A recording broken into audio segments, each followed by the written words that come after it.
Je vais m'excuser, mais il faut que je parle parce que c'est une opportunité que j'entends profiter. Excellence, Monsieur le Président.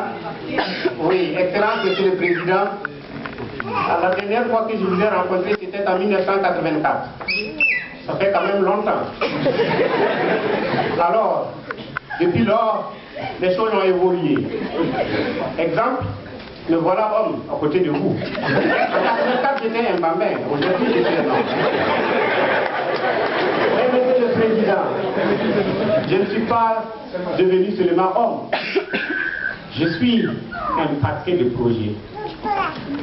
Monsieur le Président, c'est pourquoi, avec toute l'attention de mon être, je souhaite que vous m'épauliez à mettre ce projet en exécution, et c'est du sérieux.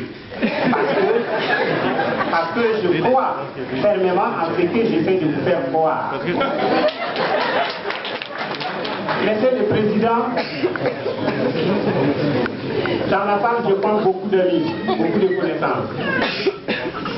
Quelques-uns de mes amis vont se dire un peu surpris. Mais je n'y peux rien parce que la vie est finie quand il n'y a plus de surprise. Alors, ils sont surpris parce qu'ils se disent que c'est quand même incroyable que Amadou vienne faire des réunions auprès du président parce qu'on le connaît comme petit opposant. Mais je l'ai dit, si j'ai bien compris, ce cadre-ci est un cadre d'échange, de causerie entre un chef d'État et ses compatriotes vivant à l'étranger.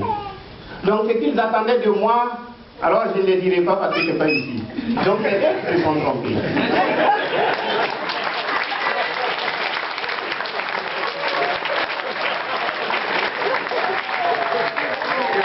Excellence, Monsieur le Président. Parmi mes connaissances, j'ai constaté que quelques-uns ont perdu le sourire à m'entendre parler de cette façon-là. Mais, se disant peut-être, mais Amadou est devenu fou là, il est bête. Non, Monsieur le Président, lorsque le moment de parler n'est pas arrivé et que tu parles, tu es fou. Lorsque le moment de parler arrive et que tu ne parles pas, c'est que tu es bête.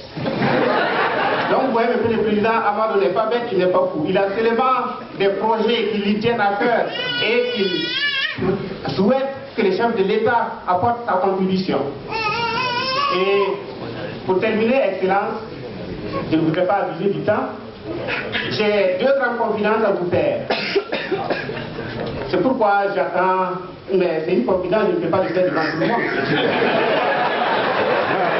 Alors c'est pourquoi j'attends votre convocation, Excellence. Que ce soit à Montréal, ici ou à Ouagadougou. Mais si j'ai le choix, je vais choisir Montréal parce que...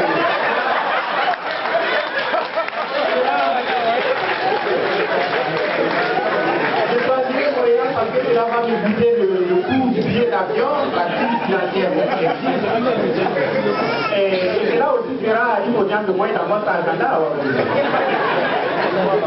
Alors, Monsieur le Président, je vous dis sincèrement merci et je voudrais aussi faire plaisir à nos amis journalistes en vous demandant à votre Excellence de bien vouloir me permettre de poser à côté de vous parce qu'on dit que la presse c'est le quatrième pouvoir, c'est le levier de la démocratie. Et il est agréable de faire des périodes, je vous remercie.